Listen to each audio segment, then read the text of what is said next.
Welcome guys, Lark96 here, and today I'm going to be doing another figure review. And sorry for the extreme delay in this installment to my big collection update of the end of the summer. All the usual stuff happened, so I won't go into that because I've said it enough. And I'll just dive right into the review, so I won't make this review too long.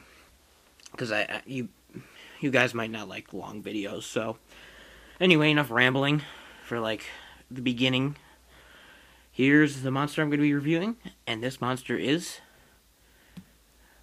the Beta Gakuba from Ultraman Tiga. So yeah, this is the Beta Gakuma from Ultraman Tiga, as I just said. And yeah, he's my first Tiga monster, which is pretty cool, and he's one of my favorite looking ones. At least in the TV show, he looked really cool. There was two of them, but I'll get into that history because I don't have a tag or a card with this guy. I only got him for like $8, so yeah, that's one of the reasons why. So anyway, let's just dive right into the history. Then I'll get onto the figure. So this monster's history: he appeared in the second episode of Ultraman Tiga, and he was one of two monsters that appeared in that episode. So technically, this version is the fourth monster that's ever in Tiga, because as I've been saying, there's another Gakuma called Gakuma Alpha, but they don't say get Beta or Alpha in the episode. But if you go to like the Ultra Wiki or you go to any other sites that talk about Gakuma, I guess they'll tell you this is the male version, Beta. So yeah. Anyway. So yeah, he appeared in that episode, the second episode, and the whole premise was there was a whole mining operation going on in this, I guess, mountain canyon region, or whatever. And some miners, freaked out from seeing one of the monsters, and that one was Gakuma Alpha, that had one red horn right here. And the ability of the Gakumas, which I think is pretty cool, it's like Medusa. If you look at the horn right here, and it flashes, it'll turn you into stone, which is, you know, another unique power coming from the Ultra series. And, so yeah, that's how they find out Team Guts does, which is the team in Ultraman Tiga. And, during that episode, they also find out the different, abilities that Tiga has, like he has Sky Mode, Power Mode, and his, multi-type mode, which is, like, his normal. So yeah, but then they ended up going to the region during the middle of the episode, and they found Alpha, and they used this ray called the DX ray. It's like DUXUS, something like that. Not Deoxys, no Pokemon reference. And they used that, and they ended up killing Alpha. So then they all thought it was all good and happy because they killed the monster, but then eventually this version appeared out of the mountain that was a little bit more tougher, and I guess they couldn't use the ray again. I kind of forgot why. So that just leads to Diego going, not Diego, Diego, turning into Ultraman Tiga, and he fought Gakuma, and in the middle of the battle, Gakuma actually was able to freeze him with his horns, turn half his body to stone, and that led to Tiga using his power mode to break out of the stone, which is basically like his strength. Like, he's super powerful, but he can't move very fast. And then he just constantly just beat up Gakuma and used his ray to kill Gakuma. And that was all of Gakuma's history. Unfortunately, I think this is a really cool monster. Like a lot of one-time monsters are. I just love those guys for some reason. But yeah, so that's his full history, one episode. Now let's get on to the figure himself. Now the figure, I guess he's a pretty okay figure. But yeah, let's just get right into the review. So first off, we will start with detail. And now detail on this figure isn't the best. It's kind of weirdish. Because if you look at him, he kind of just looks like a really silver, I don't really know what color to explain. It's just this really weird silver color for silverish gray, I guess, for his body, and he just looks really, really vinyl figure. But if you do look close enough, you can see detail, and it looks fairly nice. But I don't know, it's kind of weird if you look at him. You have to really own him to know what I mean by this. That his detail just looks kind of awkward. But it doesn't look that bad, so yeah, you guys can, anybody that likes this monster, this is a pretty decently detailed figure. Spine's back there.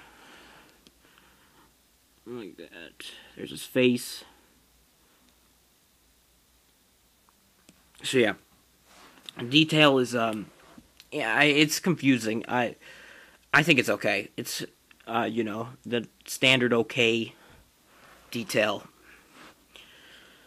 Alright, now on to Articulation. Now, Articulation, just looking at this guy, he's four-legged, so he's not going to be moving much. But he actually, for mine, all of his limbs can move fairly well, because he's incredibly soft vinyl. Look how much I can squish this guy in. Yeah, really soft. I can even move his back legs. Full 360. Not this one as much. It's a lot harder. But, yeah, and then his head, you can move it. I can move it like that. But just looking at it, it's really oval-shaped. I mean, it's just like that. So why would you even try to move that? But, at least mine, you can still get some pretty decent movement out of it. So you can kind of, like, make him head turn. Something like that. Make him go, what? So, yeah. He's got, 4.5 points, which is, the standard, articulation you'd get for a four-legged, monster, or kaiju. No tail, because, well, look at his tail, it's puny. So, but one, addition that I would have liked is if the horns could move. That'd be pretty cool, because in the episode, he kind of moved his horns forward. It didn't really do much, other than the fact that he'd probably use it to ram into Tiga. I think he did that. But other than that, it really had no other special power or something like that. So yeah. That's Articulation. Now, before I get to paint job, let's just go to scaling very quickly. So, of course, since I don't have any other Ultras, here's how he looks to your standard Ultraman. Now, this is kind of weird. I think Gakuma was a bit bigger, because I know he was not this small. He was not looking at Ultraman's crotch. He was probably looking right below his chest, right here. That's probably how big he was, because I remember when he did slam into him, he slammed it into him in this area, not in the crotch. So yeah, I think Ultraman, well, yeah, Gakuma's just a little smaller. Or you can say Ultraman's too big, or whatever. But yeah, this works. This can work. You can get this to work if you'd want to make a movie with Gakuma.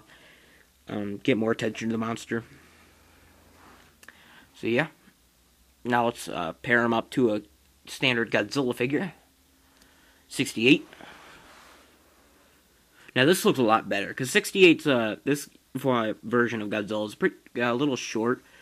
So yeah, this would work much better. Maybe Gakuma might be a bit bigger, like there, but whatever. It still looks pretty good. If you'd want to do a matchup like this, I guess. Now let's get another monster. Let's get a monster from the sequel series of Tiga. Neosaurus. Yeah, this also looks pretty good, because, this Neosaurus figure is pretty small. But I'll get to that when I get to his reveal. So yeah, this works out a lot better than the other two, I think, because of Neosaurus' height problem. Yeah, so it looks pretty good if you'd want to do some sort of matchup like this, even though that's kind of an awkward matchup. Just felt like pulling him out because he's a Gaia, not a Gaia. He's a Dynamonster. So yeah, and there's that. And finally, let's pair him up to a fellow four-legged monster that I probably have not pulled out in a long time. King Source 3. And I didn't notice this until just now, but they've kind of got some things in common. Well, of course, the four legs, but they've also both have two horns. It's kind of funny. Except this one looks a lot like a stone monster, and this one looks like a dinosaur, so... Yeah, but otherwise, this just looks... I don't know, this... Because, of course, they never appeared ever, so, but I guess this would look okay. Otherwise, King Source 3 might want to be, like, looking him in the eye or up here, because, King Source 3 is kind of small. So yeah, just a little funny matchup, for the hell of it, I guess. Alright, and finally on to paint job. Now, paint job is probably one of my least favorite aspects of this figure. If you look at his picture in the episode, or if you just watch the episode, he is very colorful, and he's a lot more colorful than the female version, Alpha. I mean, but on this figure, you could not tell that because he just is plain gray all over, and well, this area, which is the majority of the figure, even down here too. But I wouldn't have cared if this area was gray because you really never saw it. But they did get the red here because his horns were red, even though they were a little bit clear up top. But who cares? But his eyes are also really weird because he just has one red dot on his eye, which makes him look kind of undeadish. And just weird. I don't know, it's kind of weird. It just seems like they were really lazy with this figure. Or my figure has just wear it off completely. Because I have seen other pictures of this figure, but most of the time it just looks the same. Because if you look at his picture, he does have this gold, but he doesn't have this much gold. He has a lot more red on this back. There is some red right here, but it's faded. And it doesn't come off looking at red at first. It kind of looks brownish. Just a brown red. And yeah, and I don't know much about this other stuff. I know he was brown in some spots, like in this area on his head. I know he was red and yellow, but you just look at him, he's just really gray. So that's the only aspect I really don't like on this figure. Is that he just looks really plain. And mine also has some smudge marks, but I don't care. That's just being an old figure, because I think this guy was released in 1999, 1996. Yeah, 1996. So yeah, this is a pretty old figure. But I mean, that still can't excuse it for missing so much color. But whatever. This is the only release of Gakuma, unfortunately. But yet again, why? He's a one-time monster. Why would they re-release him again? Even though they've done that to Dinosaur Tank and Nurse, who I don't think are nearly as cool as this guy. But that's my opinion. So yeah, that's my overall review of this figure. Don't get me wrong, I don't hate this figure at all. It might seem like I bashed him a little too much with this color. But, I don't know. It's just a little too bland. Even though I was really nice to Hydra on his color. But at least he had color. At least he wasn't, missing all of this. And at least he had the excuse, because otherwise he was just plain brown. And that's just boring, so... I'd rather have a very lively looking figure than, really somewhat dull grayish. But, anyway, enough rambling. So, all in all, his detail is, it's okay, I guess. It's kind of confusing for me to fully say, because in some spots it looks okay, other spots it looks, it just comes off looking a little bland, but that might just be the paint job. If he had a better paint job and, maybe a little bit harder vinyl, because he does look very shiny. But that's not really a big issue. But I think maybe if they had a better paint job, he would come off looking... The detail would come off a lot more, because he doesn't have shading either. And yet again, I'm going into the paint job. Sorry about that. His articulation's pretty good for a four-legged monster. He's got 4.5. Which, yeah, again, it's pretty good. I mean, you wouldn't expect him to move it against his torso or anything like that. That'd be awkward. Height is, it's okay on Ultraman. It's pretty good on Godzilla, but it's probably perfect with Neosaurus, because Neosaurus has a height problem. And paint job, I already have gone into enough detail. It's really no excuse. It was really bland. So in all, I'll probably give this guy a 3.5 out of 5.